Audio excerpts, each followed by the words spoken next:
அப்போ அந்த வீடு கட்டுறப்ப அவங்களுடைய கேரக்டர் வாய்ஸில் அவங்க வித்தியாசமாக போகிறாங்க அப்படின்னாவே தென்மேற்கு மூலை பாதிக்கப்பட்டால் மட்டும்தான் அவங்களுடைய கேரக்டர் வாய்ஸ் மாறுவாங்க.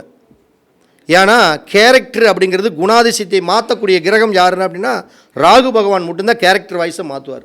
நல்லா இருக்கிறவனை தண்ணி போட வைக்கிறது, பெண்கள் மேல் மோகமே இல்லாதவனை ஒரு மோகத்தை உண்டு பண்ணுறது, சீட்டாட போடுறது, தண்ணி போட போகிறது, இது மாதிரி எக்ஸ்ட்ரா வேலைகளெல்லாம் ஒரு கிரகம் கொடுக்குது அப்படின்னா அது ராகு பகவான் தான் கொடுக்க முடியும். வேறு எந்த கிரகங்களும் இப்போ குரு பகவானாக போய் தண்ணி போட வைப்பாப்பில், தண்ணி போடுறதுக்கு உண்டான கிரகமே ராகு பகவான் தான், சீட்டாடுறதுக்கு ராகு பகவான் தான், மது மாது போதை இதுக்கு அனைத்துக்குமே காரகன் ராகு தான்.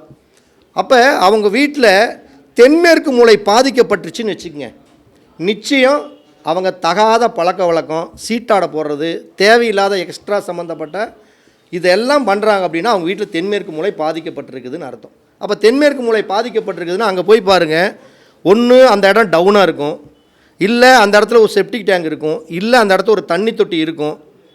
இப்படி எதுவும் ஆகாமல் இருக்குதோ அந்த இடம் பூரா ஹைட்டாக இருக்க வேண்டிய இடம், அங்கே எல்லாம் பள்ளமாக இருக்கும், செப்டிக் டேங்க் இருக்கும், தண்ணி தொட்டி இருக்கும், இந்த மாதிரி போர் போட்டு வச்சுருப்பாங்க. இப்படி எல்லாம் இருந்தால் அந்த வீட்டில் நிச்சயம் ஒரு ஆண்கள் தவறான பாதைக்கு 100% போயே தீருவாங்க. அதில் மாற்றமே இல்லை.